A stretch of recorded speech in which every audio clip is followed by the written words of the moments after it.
રહ્યા છો વડોદરા લાઈવ 24/7 આવી જોઈએ અગત્યના સમાચાર।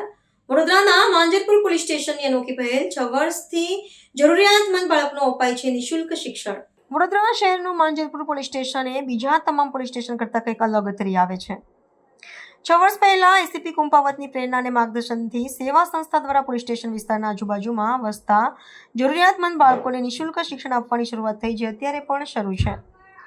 બપોરે 1 થી 3 વાગે આ વર્ગ શરૂ થઈ જાય છે અને બાળકો પોતાની જાતે આ શાળામાં આવી જાય છે। માંજરપુર પોલીસ સ્ટેશનનું આ સેવાકીય કાર્ય ઉત્તમ અને સુંદર છે। બાળકોને શિક્ષણની કીટ, નાસ્તો, નોટબુક તેમજ ઉત્તમ શિક્ષણ પોલીસ સ્ટેશનના કર્મચારીઓ દ્વારા જ ફંડ એકત્ર કરીને આપવામાં આવે છે। આ સેવા સંસ્થાના શિક્ષક પદ્માબેન છેલ્લા 6 વર્ષથી આ બાળકોને શિક્ષણ પૂરું પાડે છે અને આ બાળકો કલકલાત અંક, ગણિત અને ફળ, શાકભાજી તેમજ ઋતુઓના નામ બોલે છે।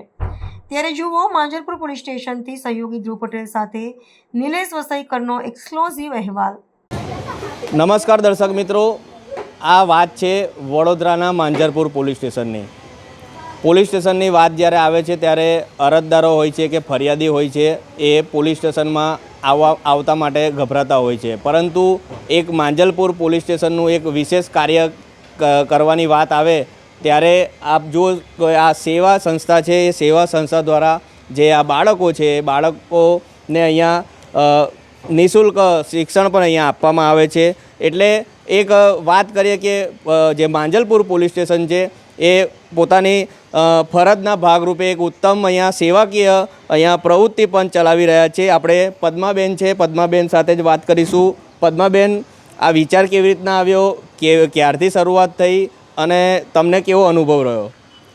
ઓકે, મારું નામ પદ્મા નાનકાણી છે। આજે છેલ્લા 6 વર્ષથી અમે અહીંયા પોલીસ સ્ટેશનની અંદર શ્રી કુંપાવત સરના માર્ગદર્શન હેઠળ આજે 6 વર્ષથી અમારી પાઠશાલા નિઃશુલ્ક રૂપે ચાલી રહી છે। અહીંયા બાળકો બધી રીતની પ્રવૃત્તિ કરે છે, જેમ કે ગુજરાતી માધ્યમથી લઈને અમે અંગ્રેજી, મેથ્સ ને રમતગમતની પ્રવૃત્તિ, ક્રાફ્ટની પ્રવૃત્તિ, પેપર ક્રાફ્ટિંગ, એ બધું અને બધા તહેવારોની ઉજવણી પણ અહીંયા અમે બધા ભેગા સાથે કરીએ છીએ, બાળકો સાથે કરીએ છીએ।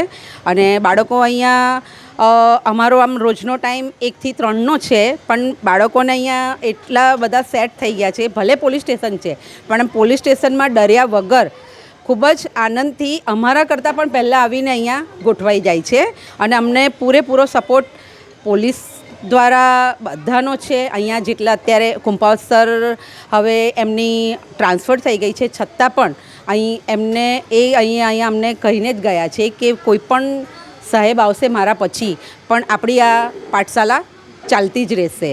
એટલે અહીંયા બાળકોને પણ ખૂબ આનંદ થાય છે અને અમે પણ બાળકો સાથે એટલા અટેચ થઈ ગયા છે ને, તો અહીંયા અમે સોમથી શુક્ર સુધી દરરોજ અહીંયા બપોરે અમે અમારો ટાઈમ અહીંયા સ્પેન્ડ કરીએ છીએ અને બાળકોને જે અમારા થકી શીખવાડવામાં અમને ખબર પડે એ રીતે અમે બાળકોને રેડી કરીએ છીએ। Thank you. ચોક્કસથી જે પ્રકારે આપ જુઓ કે જે અમીર લોકોના જે છોકરાઓ હોય છે એ છોકરાઓ તો મોટી મોટી ફીઓ ભરીને પ્રાઇવેટ સ્કૂલોમાં ભણવા માટે જાય છે, પરંતુ અહીંયા જ્યારે વાત આવે છે મધ્યમ વર્ગ કે નીચેના ગરીબ વર્ગની, તો એ ક્યાં જાય? એટલે માંજલપુર પોલીસ સ્ટેશન અને જે સેવા સંસ્થા છે એમનું એક ઉત્તમ ઉદાહરણ છે કે વડોદરામાં આવી જે સંસ્થા છે એ સંસ્થા સેવાકીય પ્રવૃત્તિ ચલાવે છે। વડોદરાથી ધ્રુવ પટેલ સાથે હું નિલેશ વસઈકર, વડોદરા।